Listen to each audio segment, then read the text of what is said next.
ఒకటి స్టేట్ సమాజం, రెండోది రాజకీయ ప్రయోజనాలు. భారతదేశంలో సంక్షేమం, అభివృద్ధి పేర్లగా తీసుకుపోవాల్సిన అవసరం ఉంది. ఒకదాన్ని వదిలిపెడితే ఇంకోటి చేయలేం. అందుకే నేను ఆలోచించింది సూపర్ 6 చెప్పాం. ఈ రోజు చెప్పిన మాట ప్రకారం సూపర్ 6 ఇచ్చాం. అభివృద్ధి కోసం వినూత్నంగా ఆలోచించాం. అందుకే క్యాపిటల్ ఎక్స్పెండిచర్ తగ్గలేదు, క్యాపిటల్ ఎక్స్పెండిచర్ పెంచాం.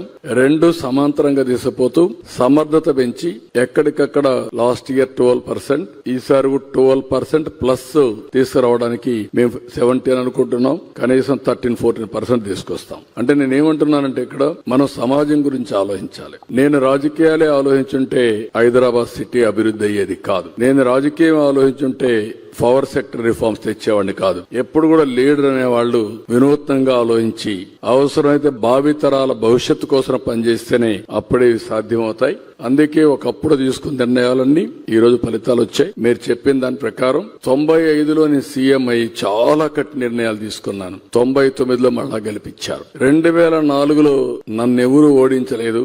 నేను ఆ రోజు ఒక తపన ఏదో చేసేయాలని ఆలోచించాను. రెండు బ్యాలెన్స్ చేయలేకపోయాను. భవిష్యత్తులో ఎవ్వరికి అనుమానం అవసరం లేదు. బ్యాలెన్స్ చేసుకుంటూ సంపద సృష్టించడమే కాదు, ఆ సంపదను మళ్లీ అర్హులందరికీ అందజేస్తూ ఎకానమీ బిల్డప్ చేసే బాధ్యత ఈరోజు కూటమి ప్రభుత్వం తీసుకుంటున్నాం.